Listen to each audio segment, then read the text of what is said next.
All right, it's been a little while since we've done an episode of the podcast. We've just had a lot going on at work and allowed things to get in the way, which is not a good excuse, but it is our excuse. Our Who Is This podcast is now brought to you by Double R Communications and Southwest Mortgage Partners. That's us. That's me and Davis and our team. We're now backed by Union Home Mortgage. It's been an exciting few weeks, but we haven't skipped a beat and things are going good. On this episode, we had the pleasure of talking with Trevor White. Trevor is another Gila Valley native. He's gone out and experienced life and done, he tells us about how he's gotten to where he is today, which I didn't realize, all that Trevor has done and what he does. He is heavy in the sales game and really good at what he does. We talked a lot about sales. We talked a lot about personal growth, personal development, and it was honestly just a very good and inspiring episode. Made me want to improve my own life on certain aspects of it and things that I need to be better at. Definitely hope that you enjoy listening as much as we enjoyed making the episode. Our brains care about important things. Shaylee Davis said that, not me. Cool, man. Yeah. So how do you guys, when you guys do these, typically run? Hang on, let's just get into this, dude. Is that okay? Yeah, that's totally fine. I don't want you to be prepped for the questions. Oh, no. I want It's good. What were you going to ask? Yeah. No. The format, just because I've done a few different podcasts, and it seems like all the formats a little bit different. So just however you guys typically do it. Yeah, we don't have an agenda. You guys rip it's it off just the cuff, and then you guys just edit for what you guys like. Yeah, and the editing is very minimal. I mean, if you drop the F-bomb, we might F that. We might that up. we might Beep edit that out. Yeah. That was actually something I was driving here last night, because my authentic self, if I get into the zone, I sometimes don't think, and if I do say, and I'm not saying you can't. Okay, That's totally fine. Cool. This is what I like about our podcast is it's just it's a natural conversation, and honestly we'll leave all this in. We'll probably have Courtney start it from whenever, but it's we don't really have a format as far as here's our questions, here's your answers. It's more of an opportunity for us to get to know you and you to tell us who you are, what you're about. If you talk about your business, whatever you do for work. I love hearing people's stories as far as how they've gotten to where they're at today.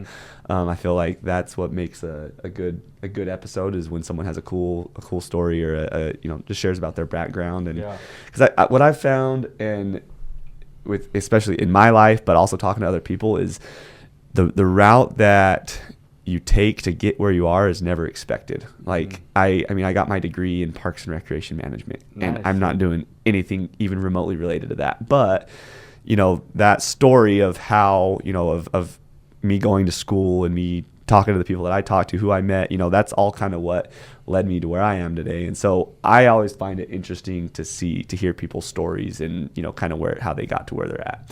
But honestly, it's your episode. Whatever you want to talk about, we can talk about. Oh, good, man. So There's an episode of Judge Judy where the lady's like, "This may be your show, but it's my episode." That's funny. That just reminded me of that. The client said that to her. Yeah. Oh, she probably ripped. She into didn't her. like that. Yeah, she probably ripped into her. That's awesome. So anyway, Trevor, take it away, man. Tell us about yourself. So I was just telling Davis. So I guess if I was going to start from the very beginning, I have a couple of siblings. It's a split family, so I was raised in a split family. When I was growing up, my real dad was in and out of prison, so I was lucky enough to be adopted by, I don't know if you guys know Ron or not, but being the best stepdad, and I don't even like to call him my stepdad, I just call him my dad. I do have a relationship with my biological dad, but I was super fortunate to have had the opportunity to have Ron and my mom get married, because he took me under his wing. I know the dynamic of mixed families, because I currently have my daughter in Brooklyn. My new wife is a stepmom to her, and I think sometimes it's tough in mixed families to take kids on that aren't your own kids, and so he did a really good job at doing that and showing us what work ethic is, and So safe to say that if that wasn't the case and I didn't get adopted, then I definitely would not have everything that I have instilled in me at a super young age from him. Mm-hmm.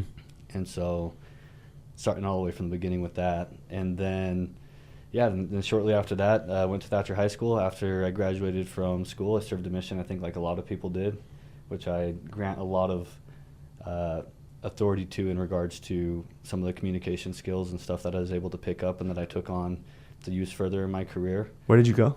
Louisiana. Okay.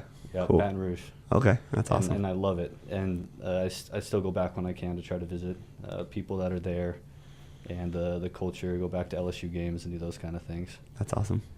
After my mission, came back and started playing football at Eastern Arizona. And after one semester there, I ended up getting my girlfriend pregnant at the time. That's my ex-wife now. Mm-hmm.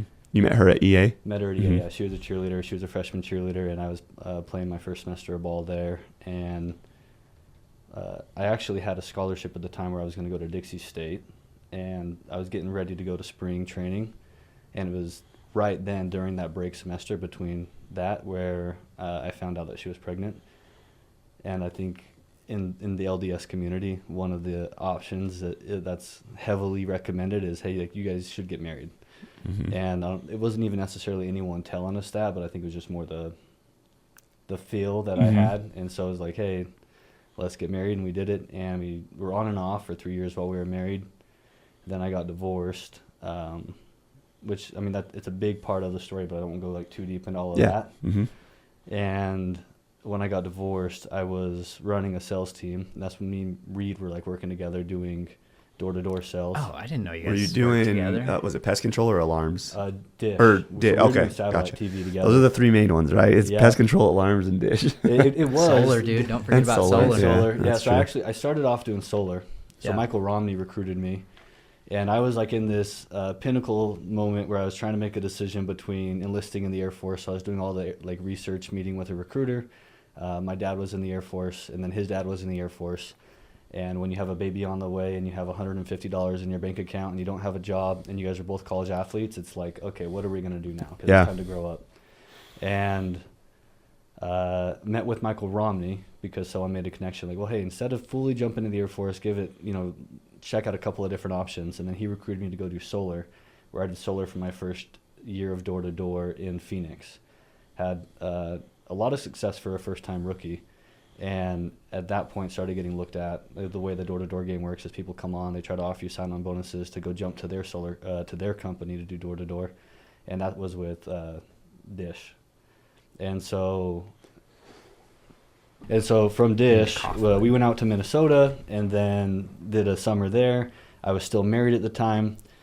Midway through the summer, it was really tough on the marriage. I think door-to-door and leaving family, and you have a newborn baby added in the mix, and then just the relationship in general at the time wasn't like super strong to begin with, but I think Mm-hmm. door-to-door can put a strain on a relationship. So we went out there, we were living there, and midway through the summer, Where did you say you were? Minnesota. Yeah, so somewhere you Never been. No, she'd never neither been. of you know anyone there. Yeah, Yes. that would be tough. Yeah. And she actually, With a new baby. Yeah. with the new baby, yeah. And so while we were out there, made the decision to split. And I got her tickets, flew her home, which was basically tanked the rest of the second half of my summer. As you guys could probably imagine, you have like your daughter that you're with all the time, and she goes with mom back to a totally different state. And I'm still trying to finish out the rest of the summer with a bunch of guys that I had helped bring on and recruit. And it definitely tanked the summer. I ended up leaving a little bit earlier, came back. Her and I made it work after we had filed for divorce. We're split up for like 6 months, got back together, trying to make it work. And then from there, it did not work. I mean, safe to say, it didn't work. So we did it for like another year and a half. And I still wanted to keep on doing the door-to-door stuff because we had a good team underneath us, a good organization. It'd been successful. And in the meantime, between going out for the summers, I started doing stuff with Vivint. We rolled out a retail program within Best Buy, tried to do that for a little bit. And then I went back out to the doors where I did something completely different, where I would actually fly back and forth every single week from Iowa back to Arizona, back to Iowa, back to Arizona. it was not ideal, but it got the job done. And at that point is when she was like, hey, like, no more of this. Like, if we're going to be doing this, if we're going to make the marriage work, there's no more of the door-to-door stuff. So that's when I went into the car industry and started doing car sales. In the meantime, I'm trying to figure out what I'm going to do. And I sold the former CEO of Rocky Mountain a car, and he actually... Rocky Mountain what? Restoration. Oh, okay. And so that's where I was at for the last 6 years, up until only a few months ago.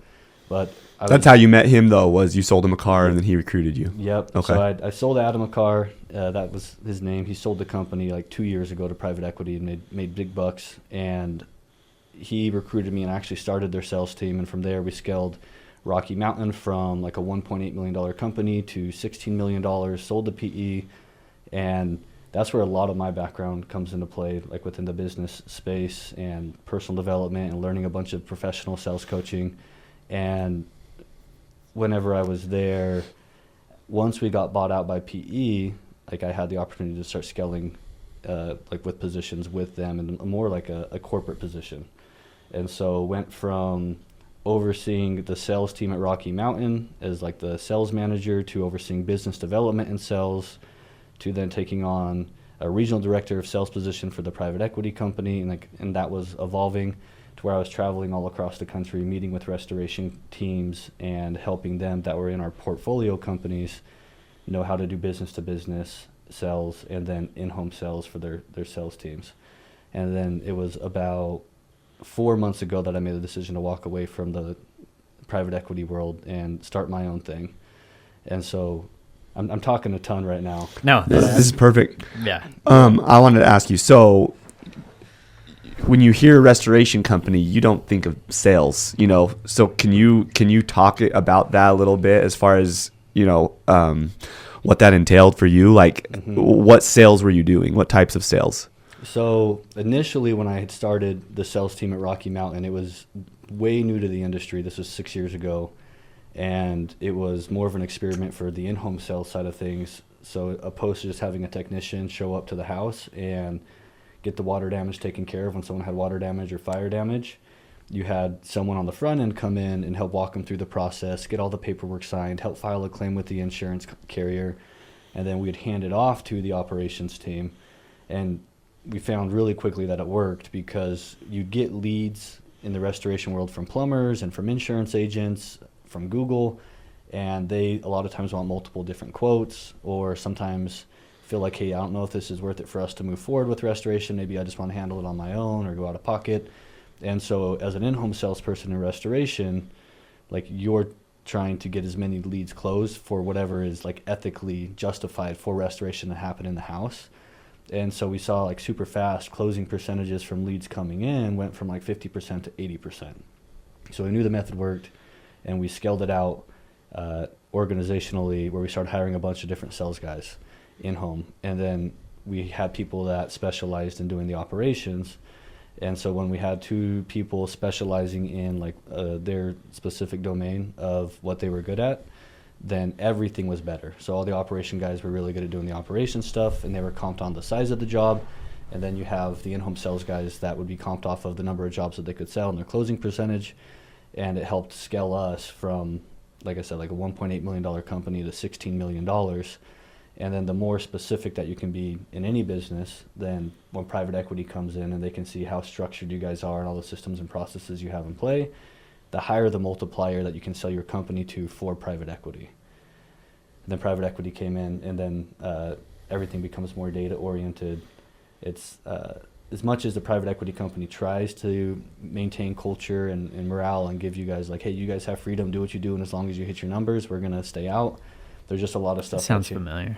Have you guys gone through the process? Yeah. A little bit. With PE? Yeah, you guys don't have to get too much into it, but not with private equity, but like venture capitalists? well, with bigger mortgage companies that I better keep my mouth shut. Never mind. Never mind. Yeah. Anyways.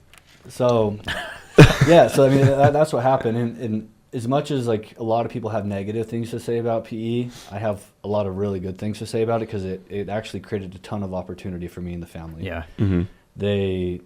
have more opportunities to scale because they have multiple different companies throughout the country. So like if you're good at what you're doing, then they want you to go do other stuff.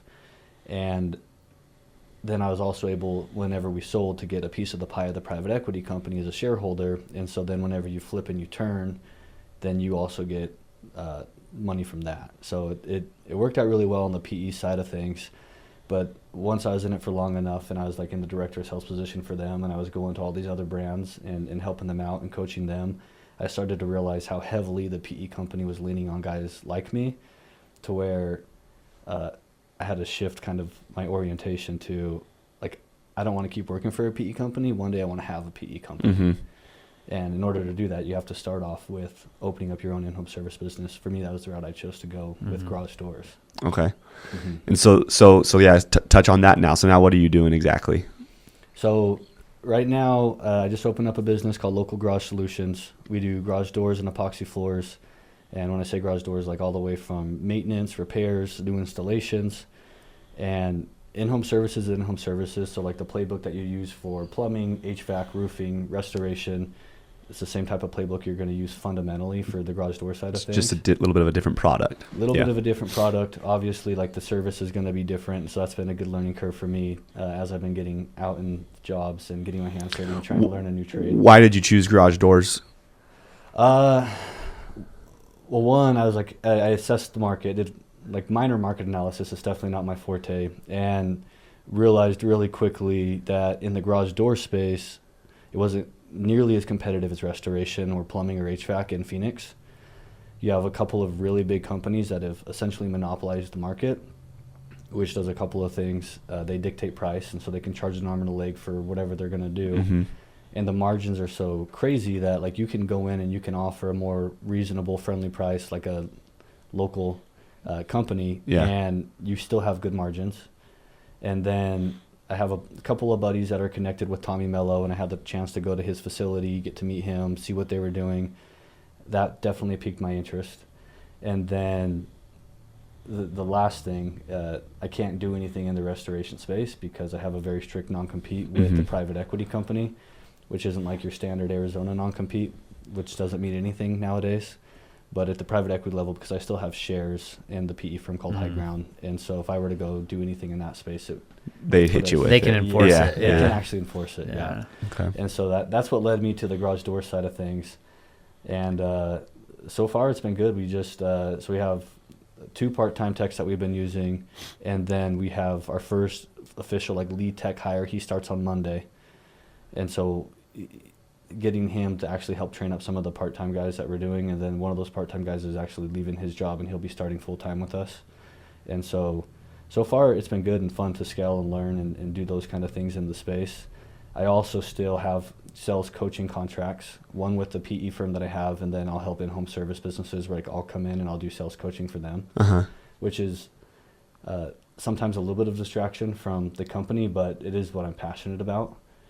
Just from my time at Rocky Mountain, and then they sent me through so many sales courses, like professional sales courses that help with communication and understanding the psychology behind it, and then how do we implement a system that's fundamental to where it didn't matter if you were doing door-to-door or you were a plumber and you're trying to sell somebody, or you're doing B2B sales for software sales. Like this system is going to work whatever you do if you implement it correctly. So that's what I was going to ask you, is the sales coaching that you do, is it always going to be related to something in the home services industries, or as of right now, that's all I've done. And so anyone that reaches out to me, and that's probably also because of my network, is all in the in-home service space up there. And so I'll have people reach out to me from roofing companies, plumbing companies, and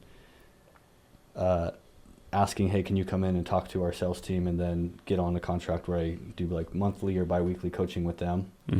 And so as of right now, it's been all in-home services, but the same system that we're using and that we're rolling out with them is just, it wouldn't matter if you're doing software sales or medical sales. you think it would translate, like you could go give the same lecture, if you will, to somebody that does software sales or medical sales, and it would translate in those industries. Well, that's interesting. Yeah. It's a very fundamental like sales process, and Gotcha. so it's not. there's specific like word tracks and tactics that you could use that would be specific to the in-home services, but at the root of all of it, sales is I'm trying to build trust, then I'm trying to identify a concern, then I'm trying to present a solution, then I just have to create alignment through expectations. And like those 4 fundamental like blocks, there's going to be tactics in each one of those that are also going to be applicable of how do I build trust, and now how do I identify concerns, and how do I present it like a solution if I'm able to identify their concerns the right way. And so like that's why it doesn't matter what you're doing, those 4 things, whether you're talking to someone that does medical sales or you're talking to somebody who does software sales, no one's going to try to poke holes in, hey, I have to build trust, I need to identify what the customer's concerns are, and then I need to be able to present a solution, because that has to happen in any given sale.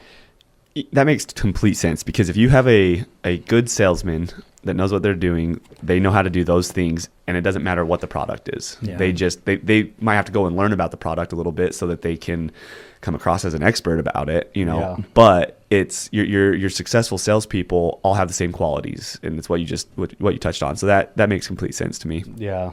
And so that's what I'm passionate about, are those kind of things, and helping people that are ambitious and they want to get better and they might just not have the tools or the resources to do it, and then helping give them that language so that way they can deepen their interpretations and distinctions around like said tactic. And now when they have the language, they're able to be situationally aware enough to see like, oh, I'm in this given situation, and something that would have just went right over their head, now that they have that language, they can identify it, and now I can implement it and actually try it out. And then obviously it comes the process of falling on your face a couple of times when you're trying to figure out how do I ask questions, and the right questions, in order to figure out what are a customer's concerns. Yeah. But yeah, fundamentally it's all the same. Did you always want to do sales, or did you kind of Uh, fall into it? I mean, you told us how you kind of started Yeah. doing it, but what were you going to school for before? General admissions. Okay. Yeah. I mean, for me, when I got back from my mission, it was all like, hey, I love football. I want to keep on doing football for as long as I can. And I had no idea what I was hoping to do with my future. So that's why whenever the news of the pregnancy came along, it was like deer in the headlights. Like, what am I supposed to Better do now? figure it out now. Yeah. Yeah, and I was leaning more towards doing the Air Force, and like, who knows? And that's funny that you were talking about some people's stories and like what it is that they do, and the steps that they take. Like, all lead everyone different directions, and sometimes it's not anticipated. And so sales definitely just fell in my lap when Michael Romney like came to recruit me to bring me into it. Mm-hmm. But I knew on my mission early on, when I was like doing like any kind of trainings, or like we're doing some of the door-to-door stuff, I'd have companions and people that would tell me like, oh bro, like you would really exceed in doing door-to-door when it comes to actually selling products. And so there was always like those little pieces of information that you'd hear when you get like a compliment as a guy that like stick with you, which I think helped when it came to the time to actually get on the doors and start selling. Because I think the psychology behind sales, it is a lot more mental than anything else. Absolutely. I love sales because I firmly believe that sales is a skill that will never be replaced. Mm-hmm. I just don't think that it will. If you can sell, you will always have a job. Yeah. And that, I mean, I could be wrong about that. AI is getting pretty crazy, but I just don't think that, I think that that's always going to be a need, at least in our lifetime. Yeah. So, and it sounds like you're great at it. So that's good. Well, that's what I was going to say is like, it's funny that you were doing solar sales and Dish was trying to recruit you, because they've identified like, this guy can sell. You know, that's all they needed to know about you, to know that you'd be able to sell. Well, I've been sitting here thinking that he should do mortgages. I was thinking real estate. Yeah. Or real estate. Yeah. Yeah, and I mean, I dabble a little bit in real estate, not like on the sell side at all, but that's Like been in the one- investing side. on the investing Yeah. side, yeah. And so like we just got a duplex this last year in Dallas, Nice. and then there's that. So why Dallas? Just because that's where you found it, or No, there was like intention behind Uh-huh. the investment decision, and so I have a condo in Tempe that like I remodeled, renovated, that I rent out, and then we're renovating our property in Queen Creek. We have a fourplex going up in Thatcher right now, and this was like 2 years in the making. But once I started getting those properties here in Arizona, I think with any kind of investment, just like if you were investing in crypto, like you want to diversify the markets and like where you have your investment properties at, because for all we know, and this hopefully is never a problem, but we're 30 years down the road in Arizona and we have a water problem. Like, I want to make sure I also have investment properties in other markets just to lessen the risk of where everything's located at. So the duplex that you got in Dallas, did you just start looking on Zillow and find one? Did you have a realtor that you worked with over there? Or? I usually, when I make decisions, like, I make them really fast, and they're not always. Sounds like us. Yeah, they're not always the most thought out. And so I was actually in the process of buying a plane, because my dad's a pilot. And I was talking to him. We're all jazzed about it, and I had a certain amount of money set aside for buying this plane, and the person backed out of the deal because he was having health issues.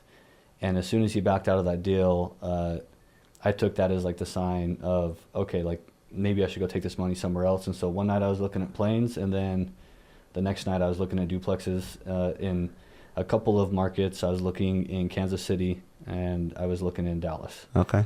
I was specifically targeting markets where our private equity company had portfolio brands. Okay. So that way I could utilize my network, which I've already had to do. I had to replace the roof at the duplex, and then we had water damage from an AC condensate line to where I had to also get an HVAC tech out there, and then I had to dry the property out and do some restoration. That's what I was wondering, is if you had some type of tie to Dallas that made you. So because of your network.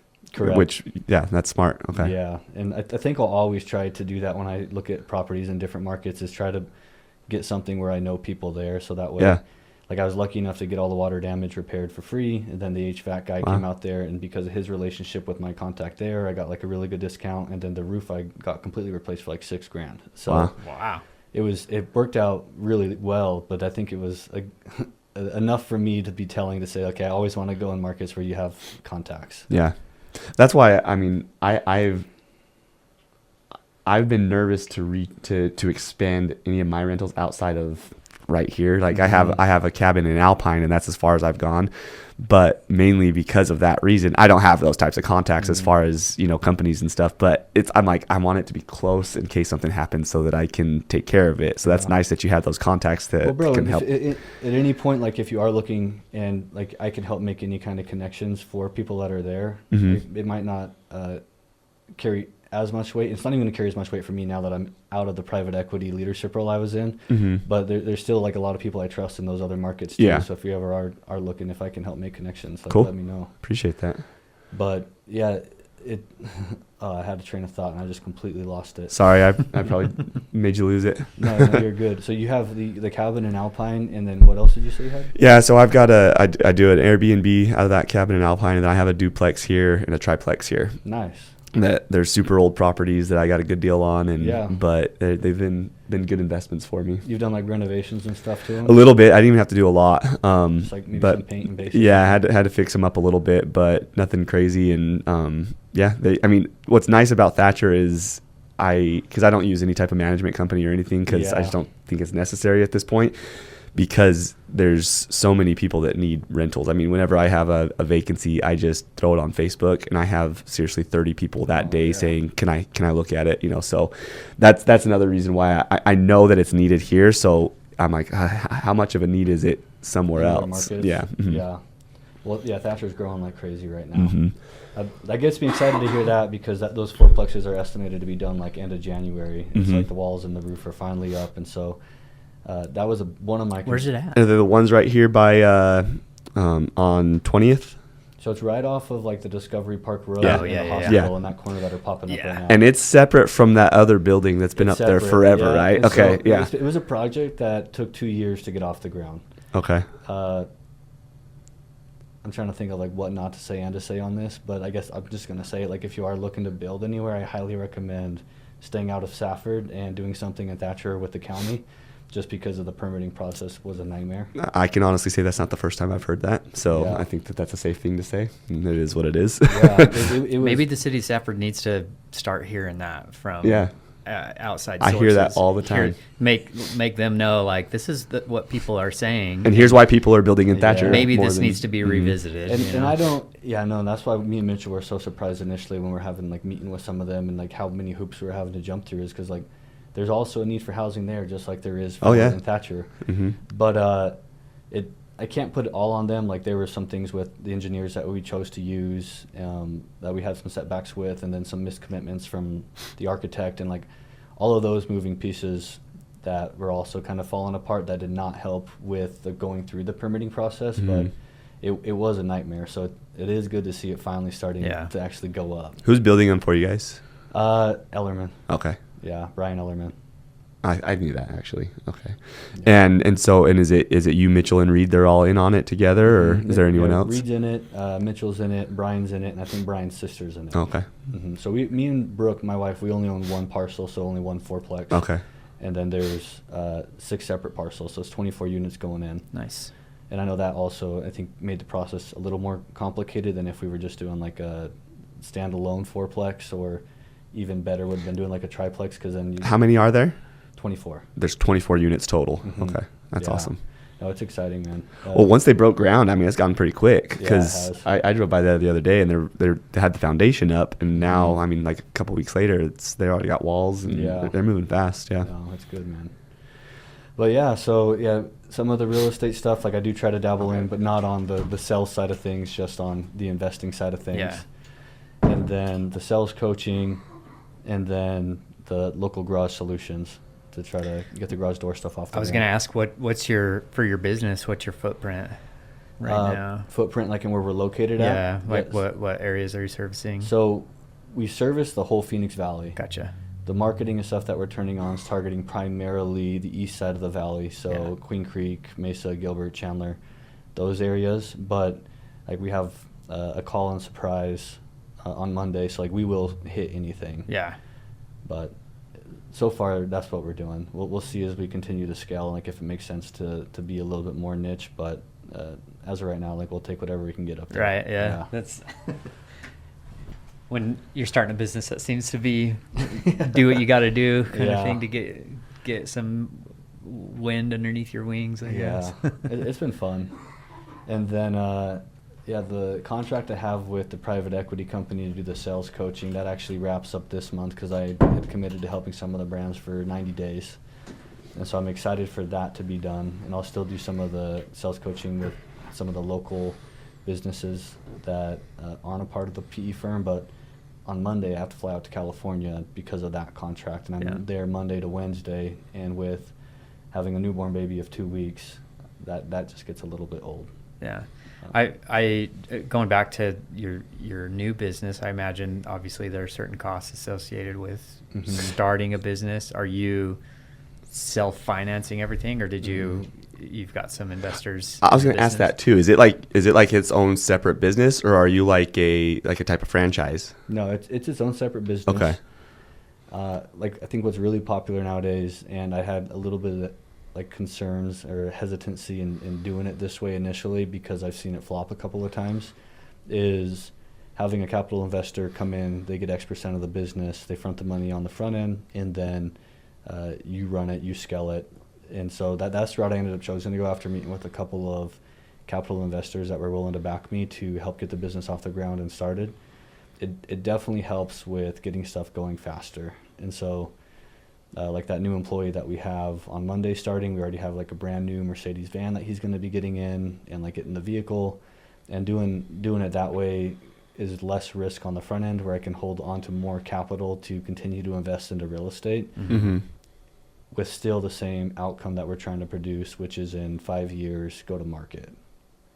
So like I want to get it up and going, get to the point where we have 15 to 20 trucks that are on the road, and each van's doing X amount of dollars per day, and I know that's going to lead me to X amount of rev. And if you know your margins, you can get a good guess of what EBITDA is. And so in 5 years, selling it for a lot of money, even if I don't have full ownership, like it still helps us get to that faster. So that's the goal, is to build it and then sell it eventually. That's the goal. Yeah, for sure. And like that's also the reason why I left the private equity game, was because I saw, I don't want to say how easy that it is to do that, because there's a lot of the groundwork like that I'm figuring out right now, but it's like a rinse and repeat process, to where like if you have the playbook and you know the playbook works, you go into the market, you execute, you get a good company together.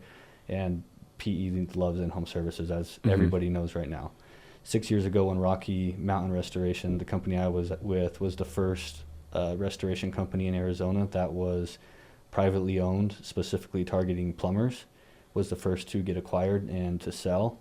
And it was a little bit more like lower on the radar at the time. And now there's like 5 other companies I could name like off the top of my head that were restoration companies that have all sold. So that's the goal. That's awesome. So tell us now. Talk to us about your company as if we're customers. No, tell us what your company does exactly. Okay. So you guys have like springs, you have your motor, you have your garage door.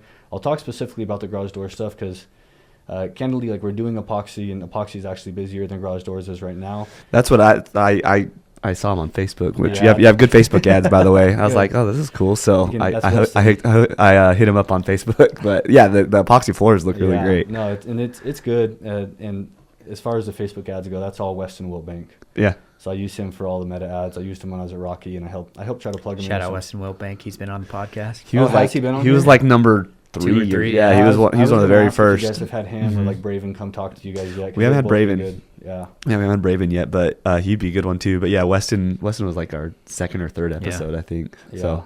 So I love Weston. So we communicate regularly because of the business and stuff that we do together. Mm-hmm. But I think we're going to get to some point where it transitions more to garage doors than it is for epoxy. Oh, really? Okay. Yeah. Epoxy is just higher cost. The margins aren't as large, and it's definitely more work. Mm-hmm. I would have thought it would have been the opposite. No. Yeah. Just because I've dealt with garage doors, and I'm like, this is but you don't know what you're doing.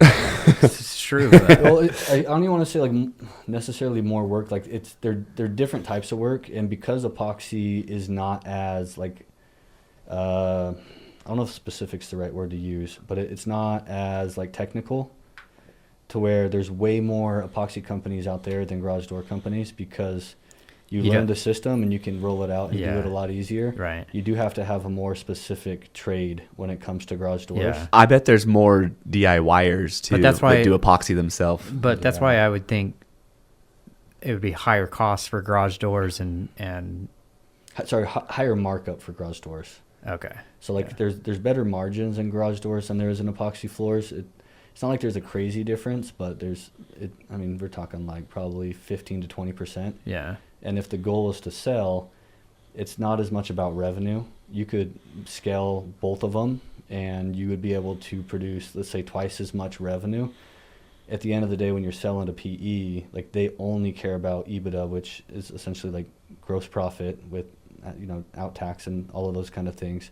And so if you're trying to sell for the highest multiplier, it makes more sense to do what's going to have the most GP. Mm-hmm. So, Gotcha. But yeah, to answer your question, repairs, you got a spring pops, the motor belt isn't working, replacement for a garage door. We come in, we do it, replace it. And the big thing that I'm like really trying to push on the garage door side of things, which is one of the things I saw a need for in the market, is one, like response times. You talk to a lot of people up there in the valley specifically, you call a garage door company, especially on the weekend, they're going to tell you, hey, we can get out there 48 to 72 hours and get you guys on the schedule. I want to take the same exact urgency that we had to have in the restoration space, which is it doesn't matter how busy we are and what time of day it is or if it's the weekend, like we're getting out there in an hour. And so that helps, I think, hopefully create a competitive advantage for us with that sense of urgency, getting out there quicker to get the problem solved. And then the other thing that I spoke on was the margins is, do I still want to make sure we have really good margins so that way we make the most amount of money possible? Absolutely. But I'm not trying to rip off a grandma and it's going to cost her an arm and a leg because we're going out there to replace a spring that's going to take us 2 hours. Mm-hmm. And so bringing down the cost of what these really big guys that are already owned by private equity that are scaling and monopolizing the valley and underbidding what they're doing, and bring in a better service that's faster for the customer. That's awesome. Are you focusing just in the Phoenix area, or how wide are you going out? So as we right talked now, about this. yeah, Oh, was I? Sorry. You're taking a leap. Yeah. So right now we want to hyper focus on the Phoenix area. The goal for me is in 5 years, by the time we sell, I want to be in 3 different markets. Okay. Outside of Arizona. So not just like Flagstaff or Prescott, which is like a really common thing right now within home service businesses, is a lot of them, they'll just open up a little secondary location with a shop, and they'll do that in Prescott, and they'll get one of their employees that does a really good job for them, and they'll station them up north, or they'll go do the same thing in Tucson. Mm-hmm. I want to hyper-focus on Phoenix and then hit 2 additional markets so that we're at 3 markets total by the time that we sell, which is because private equity loves to see that.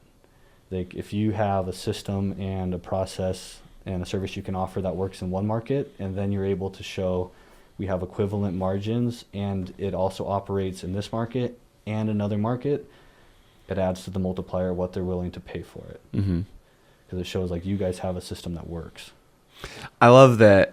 I love that your focus is not like 5 years down the road, you know, how many sales we want to have, or like you fully expect your company to be successful so that you're selling it in 5 years. It's not, you know what I mean? Like I love that mindset that you're not just, okay, we have to have this many sales in this month and we have to have this many, which I'm sure is all part of it, but it's just an example of really what you setting your goals even higher, so that, because if you're meeting all those things, you'll be able to get that larger goal. I just like that mindset. That was definitely a part of the reason for walking away from the gig I had, because by any means it was same thing. Like, I just don't know how much to share on these kind of things, but it was a really good gig. When I was the director of sales for the PE company, to where with the shares and stuff that I had that were going to vest, and if I'd stuck around for the next 3 to 5 years for them to flip, it would be enough for people to be like, you're crazy from walking away from that. And just even what I was making without the vested shares. And so for me to make the decision to, hey, I'm fully walking away from this that I've known for 6 years, that I know that in 3 to 5 it is going to turn out to be really good for me and my family, I have to like be full blown and know that like this is going to be the best option and that we're going to succeed. And so, yeah. How does your now wife share in that mindset? Like, is she just full on board? Like, I trust you, or is she nervous about it? Because I've seen both, you know? Yeah. And so, Brooke, she is amazing. And so that was one of my initial concerns when I had brought it to her, like, hey, this is part of what I think that I want to do. And fully was just like, whatever you want to do, like, whatever you've done so far has worked, and I trust you. And so whatever you think is going to be best for us long term, like, you do whatever you need to do, and like, I'll be here to support. That's awesome. Which I think is a huge key when it comes to it's super important and relationships. Yeah, that's super important. Yeah, 100%. Go for it. I'm cooking up a question. No, I'll ask it. I feel like Sorry, I feel like coughing. You're good. I feel like sometimes I'm pretty good at saying, like, I feel like I'm a risk taker. But then I meet people like you that, like, you had a cushy job, for lack of a better word, and you just cut ties and go send it. Yeah, there you go. Do you not feel like in that? Because in my mind, my question I would have asked myself is, okay, what if I do? Because I'm not competing with my company. What if I start this on a smaller scale and let it grow for a little bit before I completely, dive in? It's a good question, and I definitely asked myself that. And in fact, the private equity company, when I gave my notice, came to me and said, like, you can do that. Like, with the position you have and like the traveling and how disconnected, you don't have to be in the office. Like, we would encourage you to go do this. Like, maybe you're not as hands-on and you can have a guy help run it for you, and we'll add $50,000 to your salary to stay. And like, so they countered like hard right away, and we gave me the option to do it, dude. And at that point, I was already 2 in, to where it was like, it definitely took me back a little bit, but it was, I'd already told people about it, which I think is one of the bigger things for me. Yeah. Is, what they say about a guy, like, all he has is his word and his balls, and I'm over here telling people, and I had actually given a farewell speech to some of the guys that I work closely with, and if I were at that point to take that offer, and step back and like not be all in on what I said I was going to do, then I just felt like I would have been doing myself a disservice, and like I would lose authority that I granted myself as being a decisive decision maker that says I'm going to do something, I'm going to do it. And so I definitely had that thought. But you meet guys like Mitchell though. Whenever we were getting in to do the fourplexes together, and I went to his house, and me, Heather, Mitchell, and Brooke were all sitting around. And when he told me his story of what they had to do to get Strive, and I don't know if you guys have heard the whole thing. He was on podcast. Yeah. So that for me, like, you see people that do those kind of things and it pans out and it works well for them, to where it's like, okay, this isn't just some dude that I'm hearing on a podcast that's an influencer that has millions of subscribers and they're preaching to me about like the bigger the risk, the bigger the reward. This is someone that is one of my oldest friends that I grew up with, and he did it. Are you guys in the same grade? We were in the same grade, yeah. So me and Mitch were best friends, like all from 8th grade growing up. And like, this is someone I know like super well, and he's telling me this. And so I think it helps solidify like what you are capable of doing when you have people in your like inner circle that have that mentality. Dude, and it's so true.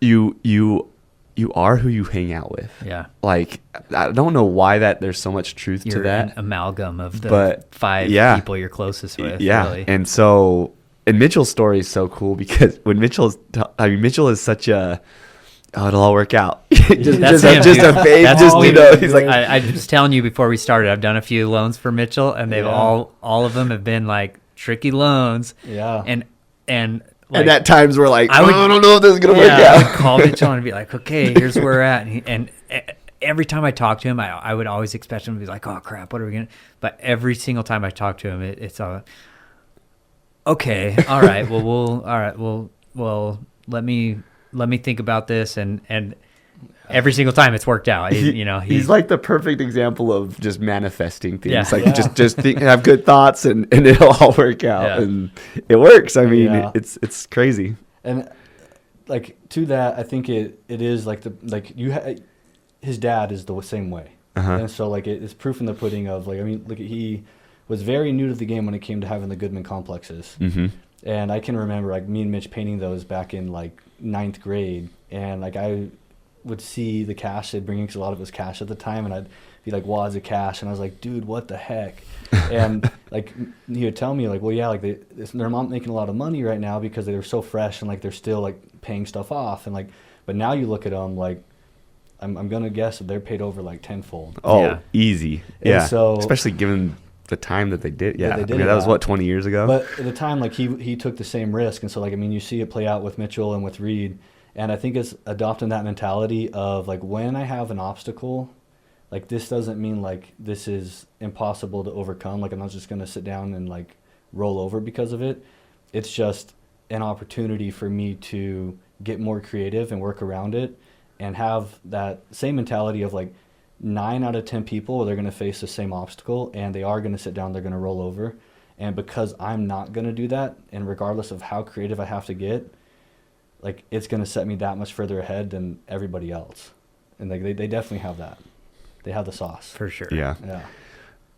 Well, and it's cliche, but I mean, honestly, you create your own luck, right? Yeah. Like, it sounds like Mitchell got lucky or whatever, but no, he, or you're working hard. People don't see what's going on in the background. But and I hate it when people, they look at the result and think, oh, must be nice, or they got lucky. They're only looking at the result. They're not seeing all of the work that they put in beforehand. So yeah, this is true. Everyone's a critic too. Yeah, is annoying, especially in a small town. Especially in a small town. That's one of the pros of like being out of the Gila Valley now is that. But at the same time, like, I love coming back here just because, as much as like everybody knows everything about everybody, and like, I think it holds everyone to a higher standard of like, how am I going to treat everybody?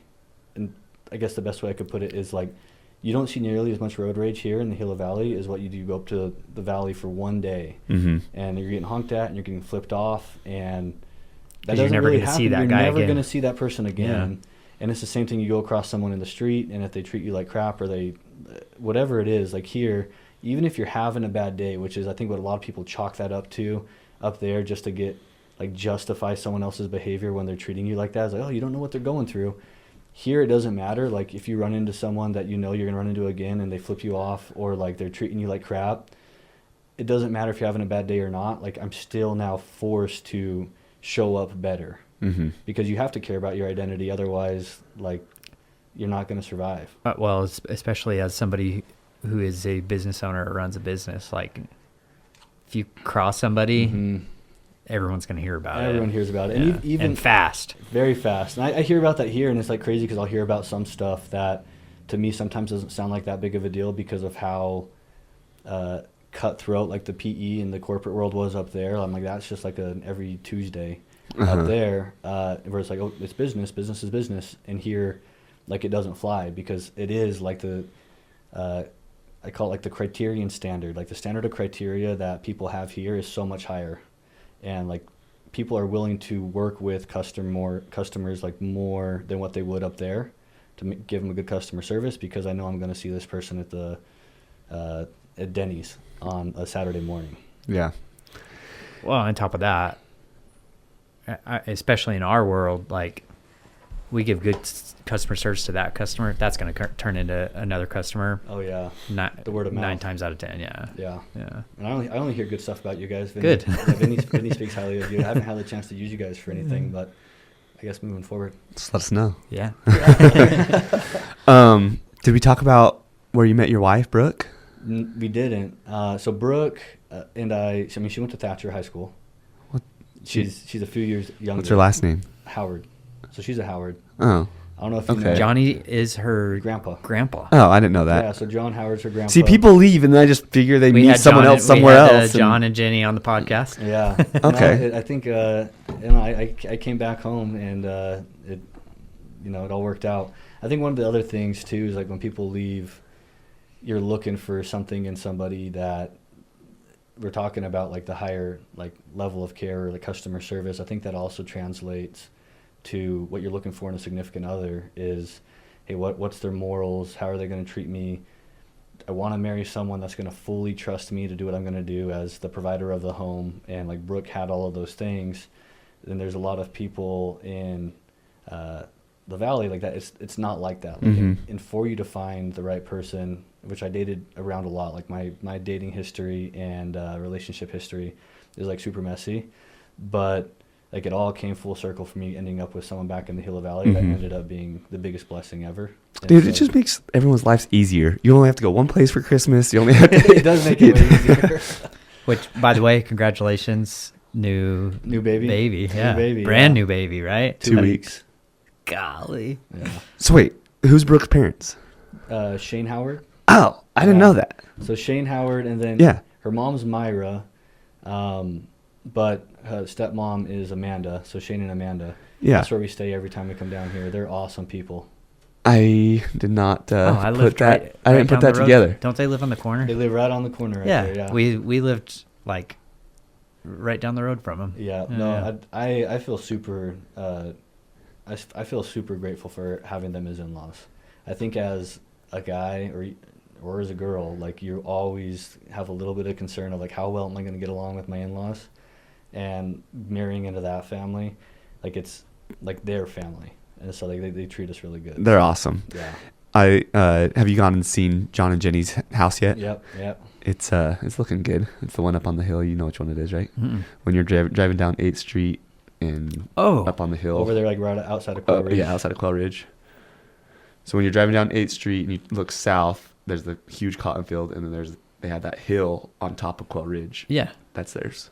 Oh. And it's a sweet location. It is a cool spot. Yeah. Man. Yeah. Yeah. We went and checked it out like as soon as it was suitable, like to host people and so through like a family gathering. So we went over there for that. Is it awesome. done? Is it? It's getting close. Oh. They told me they're hoping by Christmas, I think is their hope. Yeah. So, and Brandon's building it, right? Nice. Brandon Lunt's building it, yeah. Which we should have Brandon Lunt on the podcast too. Anyways, a lot of people.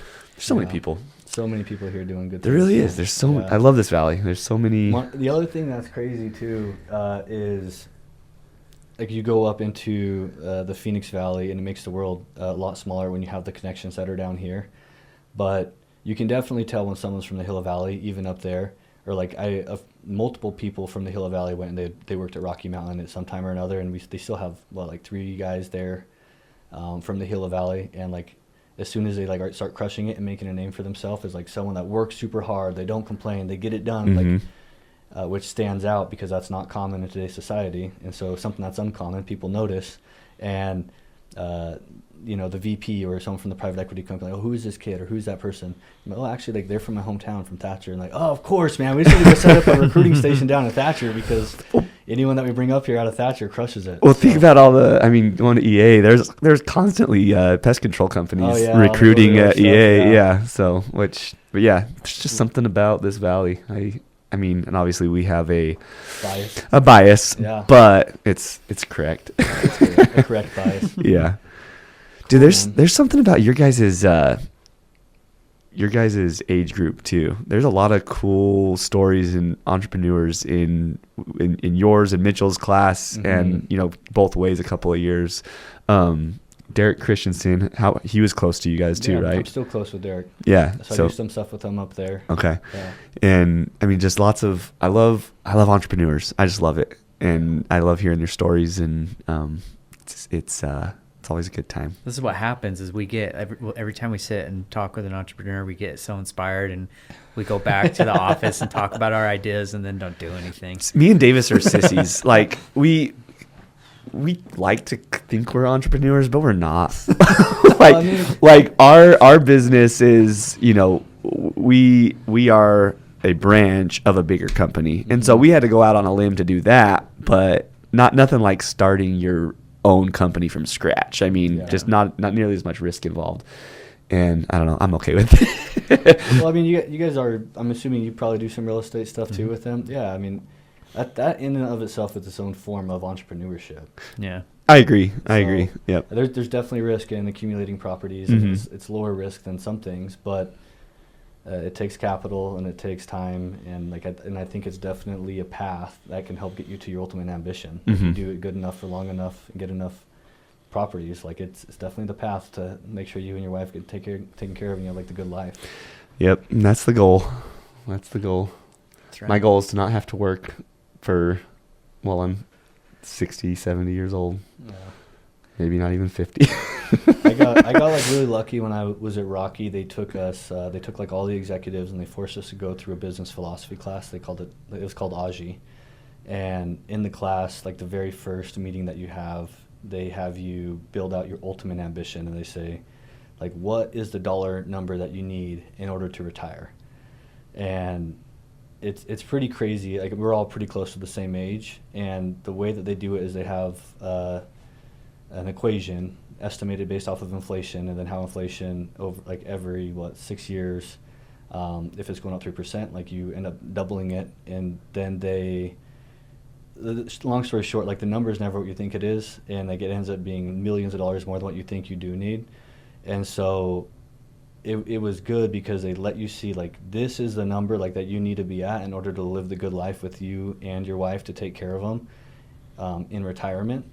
And a lot of boomers, like, we're like, live now, like, enjoy life, and like now you have so many people that we call them our parent taxes, to where a parent tax is like kids are having to take care of their parents because they didn't have enough savings in order to retire.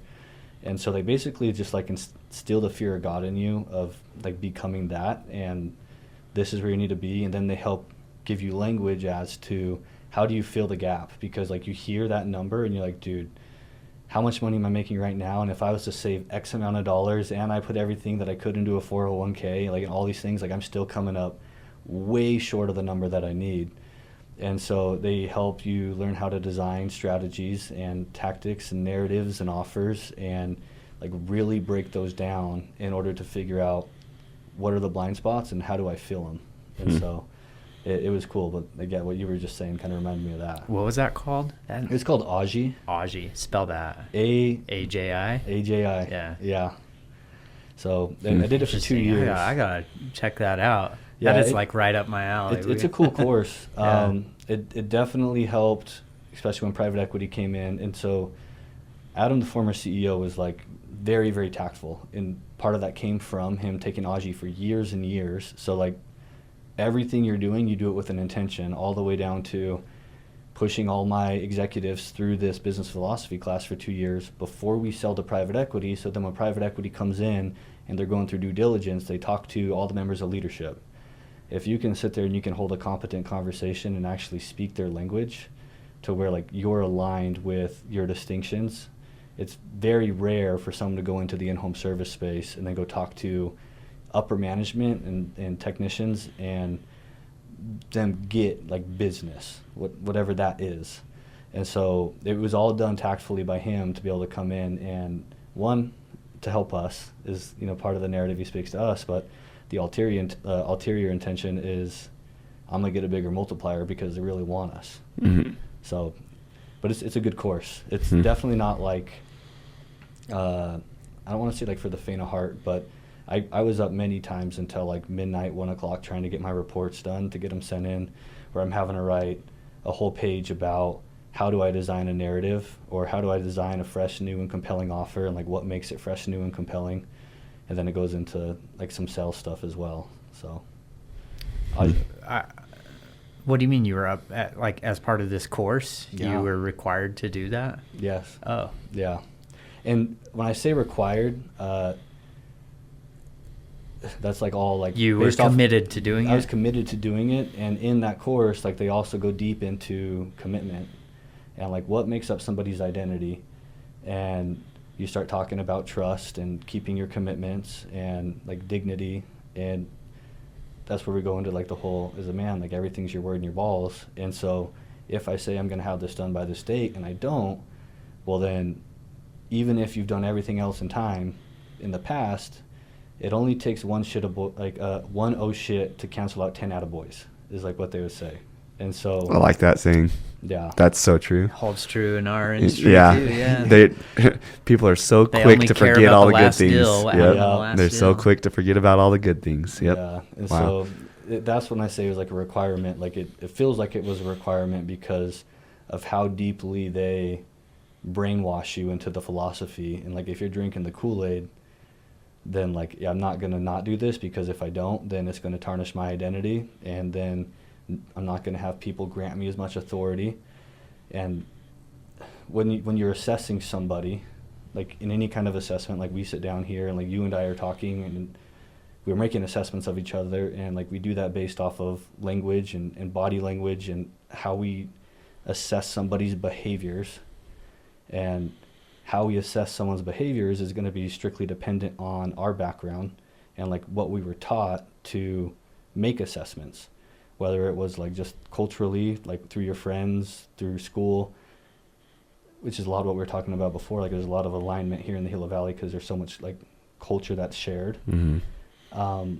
But as we're making assessments of people and their behaviors, like that's how we're going to determine how much authority do we want to grant this person. And the more authority people grant you as being whatever it is, then typically more opportunities get provided to you. And then that's how you get the opportunity to go and create highly valued accomplishments. And then the higher the accomplishment that you achieve and how much people deem, how much value people associate with that accomplishment is what, like how you build up your identity. And so when you look at like a Mitchell or Reed or people that we're talking about on the podcast, it's because they've done things that we're like, oh man, like that's of value. Mm-hmm. And we make that assessment based off of what society says is of value. And so it's all interesting stuff, like when you really break it down and like how do we determine who we bring on the podcast? Like what have they done that makes it noteworthy enough to bring on the podcast and talk to them? And so everything when you break it down fundamentally enough like comes down to like the basic stuff of like trust and integrity and people that have been in positions to accomplish things enough that people feel like is of value, so we want to listen to what they have to say.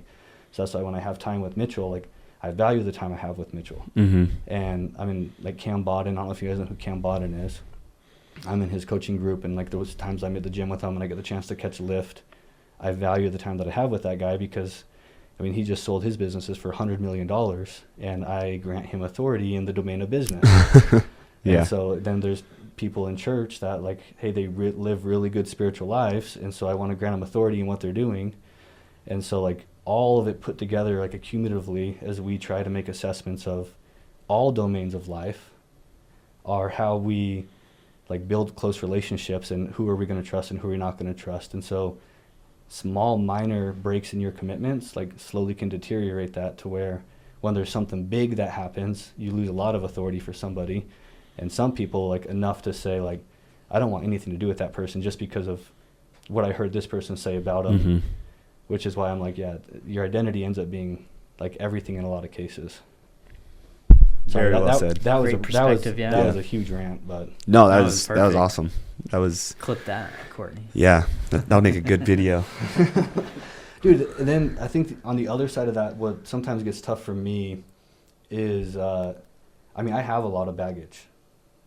Like I've fucked up a lot, and so like how trying to dig yourself out of that. And not just like, hey, this is what I've heard this person say about me, or that's what that person said about me. And then sometimes I've been in stages in my life where I've been called something so much, like I start to believe it.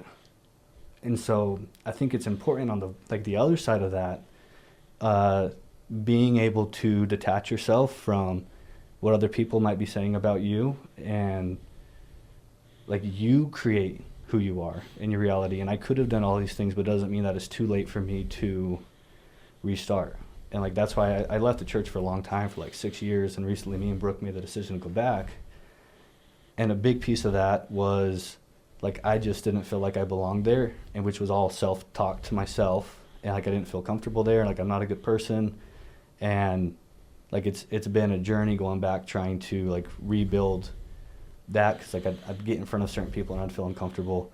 And I mean, like you guys see me like popping zins, and like there's some things like I still have my vices. And one of the big things that I've taken away from some of the personal development courses is like, are they good for me? Like, no. Should I not do them? Like, yeah, I know that, but like I'm not going to shy away from what I can be and who I could be because of my vices. And I'm not going to go to church because I choose to take zins, because that's for a long time, like that's just the way it clicked for me. And so when we're making assessments of other people, I think it is big to keep an open mind of like, even though I hear all these negative things, how do I look at them through the eyes of like how Christ would look at them? Because he sees us in what our perfect state could be. And those are like the biggest takeaways I got out of the time I spent at Rocky Mountain, is like seeing, like why I'm so passionate about the sales coaching is like seeing someone where they're at versus where they can go, and not making judgments on someone because of how I might interpret a behavior of theirs or what I heard someone else say. So like that's why I'm huge on like not talking bad about people, and like even bigger on like I have a lot of really close friends, like, but I have so much love for people because like a lot of people loved me when I didn't feel worthy to be loved. And trying to like mend any broken bridges that like we've had. And I think sometimes for guys it's easier than for girls. Like girls will sometimes get in like a little fight, or someone says something and then like the relationship ends forever. Forever, yeah. And guys, you know, like I've been in fist fights with my friends when we were drinking too much, and then like we're hugging afterwards. But like it's still the same for guys. Like there's still relationships and people that you've had communication and relationships with, whether in business or personal, that like you have to be able to like let go of any kind of resentment, and like in order to be who you like could potentially be. Like there's way too much energy that gets drained when you have hard feelings for somebody. Like that's my belief. I definitely agree, and I think something that struck a chord with me is like when you were talking about, you know, you hear people say negative things about you, and that's kind of how you esteem yourself or judge yourself based on what other people say. I think that it's such a hard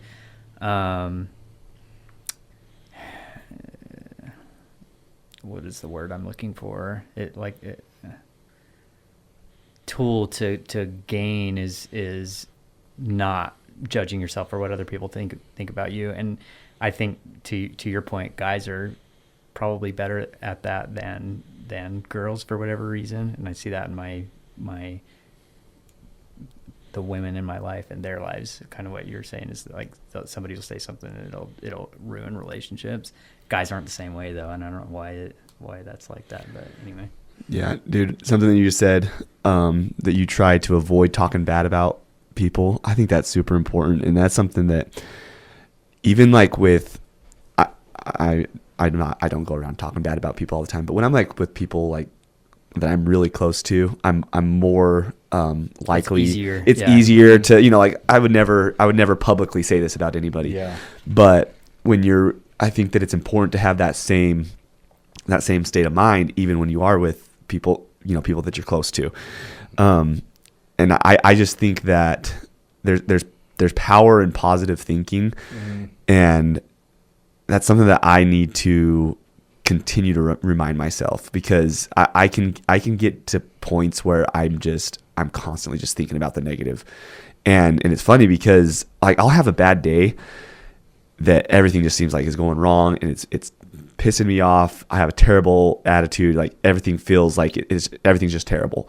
And then like I'll stop and think, I'm like, literally nothing today is any different than what it was yesterday. And yesterday I was fine, but it's all about my state of mind and where my thoughts are. And so I think that if you can train yourself to remember that when you're going through the bad times, like it makes life so much easier and helps with your success. It helps with your relationships. It's a super important thing. So that struck a chord with me when you said, you try not to talk bad about people, because I think that's important.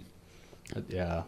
So my grandpa, his name is Kurt Jorgensen. I don't know if you guys know any of the Jorgensens or not, but my grandma and my grandpa are like, just in my eyes, just like pinnacle examples of ways of being. And I think a lot of people have those kind of people that we really look up to, and we just grant them so much authority as to like how they treat people. But at my grandpa's funeral, he had multiple people go up and say, I've never heard Kurt say one negative thing about anybody. And like I remember like that hit so hard to me, because it was at the time in my life where like I had an engagement that had just broken off, and I was still a single dad dealing with an ex-wife. I had dyed my hair blonde, and I was going through this whole sad boy phase. And like even though everything was going really good at work, like I had this whole thing where like I enjoyed going through like the sad boy like lifestyle. And there, it was not a time where like I was open like to talk about anyone however I wanted to talk about him. Like I didn't care, like, and I tried to carry that mentality of like, if I don't like you, like you're gonna know that I don't like you, and I have no issue not liking you. And it hit hard for me, because I'm like, dang, how many people have I talked bad about, and how many people would be sitting at my funeral, and if that were to be said, like would laugh, because like I've sat there and I bullshitted and I've gossiped with them. And so like as you fast forward multiple years, like I hope at some point you fast forward even further, like it's not like that anymore, to where it's like Trevor doesn't talk bad about people, and especially people that I'm close to. If like I hear someone bringing it up in some type of setting, like I think it's good to be quick to be the person to like shut it down. Like, hey guys, what are we gonna get out of talking about this person? First of all, this person's miles away from us, and I promise you that right now he's not talking about you. So like, you're allowing this person to live rent free in your head. And yeah, I went through a couple of personal development courses that actually have you clean up any of like those kind of relationships, where they say like if there's any kind of unauthenticity that you have in any relationship that you've ever gone through, it's almost like AA, where like call them and reach out to them, and you don't have to be best friends, but create the possibility of like recreating authenticity. And they had a really good formula for that, to where if there's a relationship where there's anything unauthentic going on, and like you can feel tension, or like you're just putting on the mask, the way to recreate authenticity in that relationship is like to speak the possibility of recreating an authentic relationship and then tell them where you've been authentic. And despite what they've ever done to you and like whatever your interpretation is as to like why I'm justified to feel this way about this person because of what they've done and how they hurt me, accept the possibility that like you allowed them to hurt you. And tell them where you've been unauthentic. And like it was crazy, like where I applied that in multiple relationships at the time and just like completely recreated the authenticity. And like it's an active ongoing thing that never like can stop. And so yeah, the last thing that just kind of like sparked a thought, like as I was saying that, is anytime like I catch myself getting my feelings hurt or where like I am upset or offended, telling myself like that person doesn't have the power to offend me. And like that's why when someone, if I ever hear like anybody say like you hurt my feelings or like you are making me feel mad, like you're making me sad, like whatever it is, like I've tried to like rewire my brain to like not allow myself to say that, because if I say you made me feel mad, that means I'm giving someone else the power to control my emotions. And so instead of like you're making me mad, like your behaviors and like what you're doing like are allowing me like to get frustrated, like, or what, however you want to like language that to yourself, but like just like not giving someone the ability to control how you feel. Because like if you're saying someone offended me, well that means like you gave that person enough of the power to offend you. Like only you can get offended, like they can't offend you. I agree with that completely, but it's also way easier said than done. That is a way hard easier skill said to than done. have. Because I mean, when someone makes you mad, I mean, those are real emotions that you're feeling. You know, like it's, you know, so in the moment, like that's hard, but that is so true and so important that if you can train yourself to truly believe that and always have that state of mind, you're just gonna be way happier. There's no getting around that. Like if you can do it, but it is easier said than done. Because I mean, there's times where people definitely make me mad. You know what I mean? But it's true. I'm allowing myself. I share a wall with him, so I can. Oh my gosh, the last couple of weeks for whatever, like Davis came in the other day. He walked into my office. He's like, "Dude, are you okay?" And it's embarrassing. Like it honestly is embarrassing. But like things will happen and that are outside of my control with a loan, and it just someone does something that makes my life way more stressful or my job way more difficult, and it's just like. So yeah, Davis probably knows. But I love that he's saying this right now because I think we both needed a bit of a reality check. 100%. Yeah, like this has been a super. This is not the podcast I was expecting, and I freaking love it, dude. Like this is awesome. The same way, yeah. Like the whole like you're pissing me off even. Like it's like how do I shift that to like I'm pissed. Yeah. I am the one doing the feeling. Like you're not pissing me off. Like I'm pissed, and so like. It's some of like those little minor tweaks in the language, which like it isn't something that like, I mean, I'm human. So like I still struggle with it all the time. But like if I ever catch myself saying that, like it sticks out to me because of all like the professional training and stuff that they sent me through to like really hardwire that. And they use like this is extreme ownership language and this is victim mentality language. And victim mentality language is like at any point that you're allowing other people to control like you, and like if you're saying like they're controlling this and they're controlling that, that means that like you're not controlling it. So and it's important individually, but like in mine and your situation, I mean we're in leadership roles, and so it's not a good look when the girls can hear me getting pissed or when I start complaining about something that's definitely something that I need to be better at. I'm not always terrible at it, but yeah, the last couple of weeks have been stressful. What's so funny, so Dolly Parton does the Imagination Library. Did you guys do that for your kids? Mm-mm. You got to do that for your newborn. You just go online, sign up. She sends you a book every single month for free. It's completely free. Okay. But one of the very first books that she sends is I can't remember what it's called, but I used to have the entire book memorized because I would read it to my daughter every night, and explaining what we've been talking about the last 5 minutes. How you act and your feelings are your responsibility, even assume or taking into account external sources. Like, and what an important thing to teach a kid at a young Yeah, age. I was gonna I say, mean, like, yeah.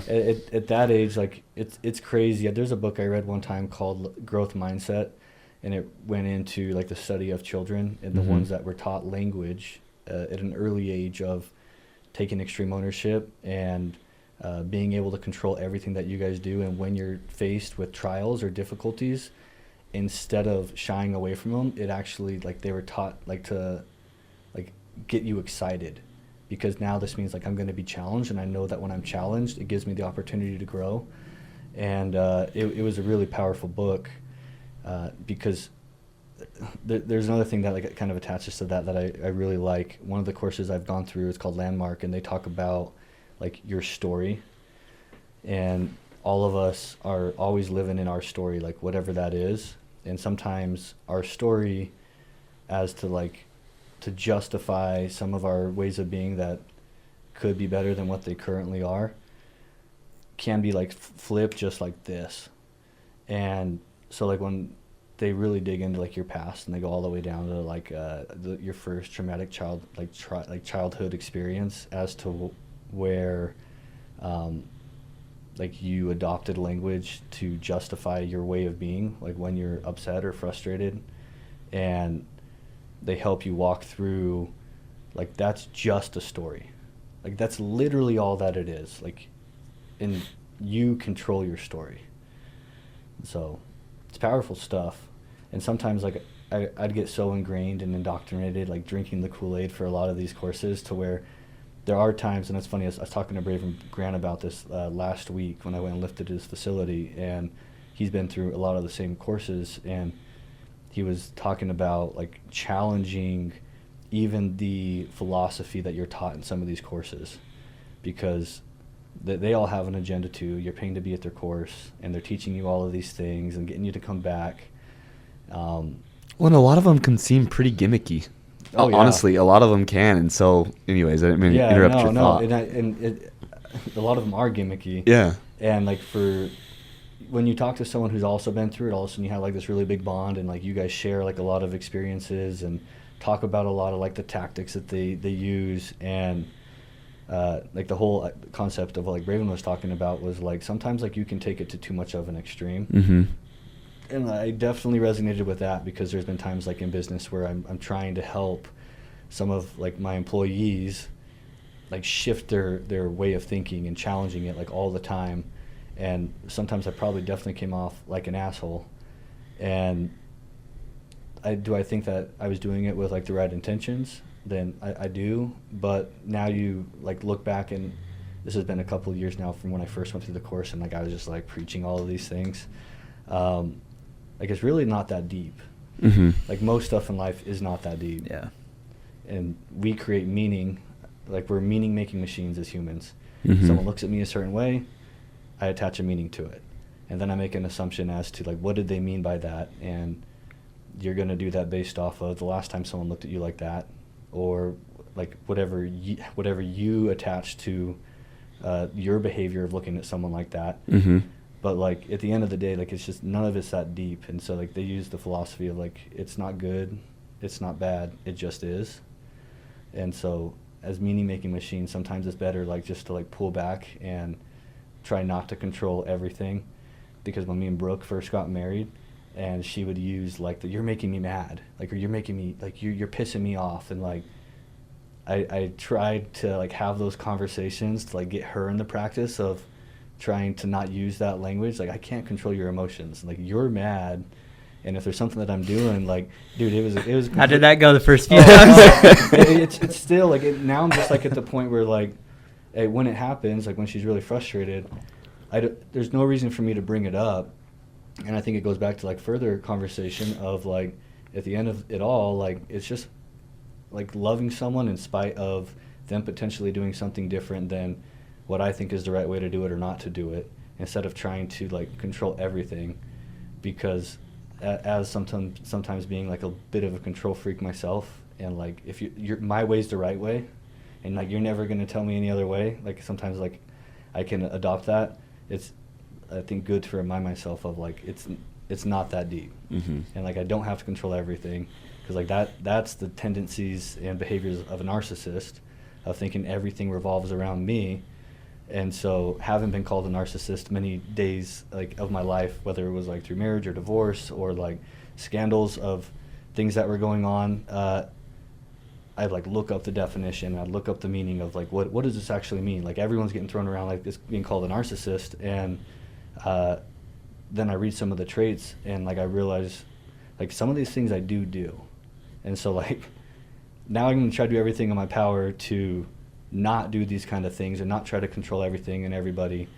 And it's just like a day-to-day thing, because I think that all of us as people a lot of times think the world operates around us, and we view things from our story and from our lens. Yeah, and I think that you hit it right there. Is it's day to day. You know, we're talking about all this stuff, and again, it's easier said than done. But if you just take it day to day and try to be better than you were yesterday, that's generally going to get you where you want to be. Yeah. So I think that's one of the powerful things about the church. Mm-hmm. Not to get too much into like spiritualness on you guys' podcast, but like when I started going back, even though there's things I didn't agree with, I just knew that when I would get out of it, like I felt better than I did going into it. And then despite any other stuff going on, like I am a believer of like if the tree produces good fruits, then it's a good tree. Mm-hmm. And so surrounding yourself with the right kind of people and trying to be doing better all the time, because Lord knows that we all mess up. And that's the key, is the try, the effort. Yeah. So. Well, cool, man. Well, awesome. That was like a tangent. I loved it. Echo what Isaac said, like not the podcast I was expecting, but I loved it, man. It was good, man. Do I'm you- glad you guys had me on. Yeah, thanks for taking the time. Do you have anything specific that you want to plug before we end? No, nothing that I can think about like off the top of my mind right now. I know when I was driving here, or like last night driving to Thatcher, like there's a couple of things that I was thinking about, but I think everything kind of just takes a turn for, how it's supposed to play out. Yeah. Will you be doing business? Like, is there ever a goal to do business in the Gila Valley? Yeah. I've had a couple people reach out to me about doing stuff in the Gila Valley, and I have a couple of contacts here. I bet there's enough business here. Yeah. I think at least like similar to how I was talking about how a lot of people just have like start with a one-man show and like open up a shop in Prescott. I think that once we have at least the fundamental systems all dialed in and like we're operating smoothly in Phoenix, then like I'd love to station like at least a garage door tech out here that can service calls, and we can run ads. And I don't think there's anyone in town that I know of. My parents last year, they waited months and months to get their garage door fixed. Yeah. I'm not kidding. Will you make trips down like? So I don't think we would Not do yet. trips just because I don't think it would be cost efficient. But I have a couple of buddies that are here that have the ability to do it. Like they'll currently sometimes like install garage doors for contractors, and so I've definitely teased the idea. And so it's definitely part of the goal. Is there any stuff like that I'm able to do to help you guys at all?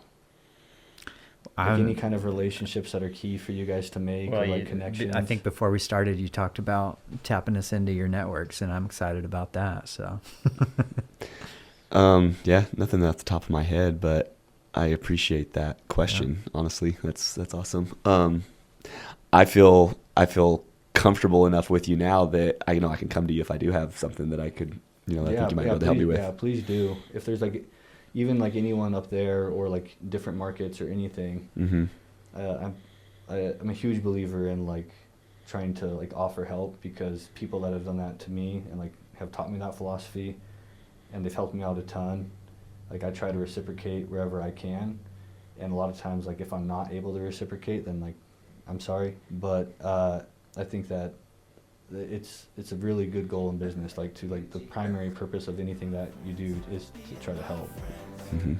So, absolutely, awesome. Well, cool, man. Thanks again for your time. Yeah, man. That was fun. Oh, you guys going to the Like Gucci.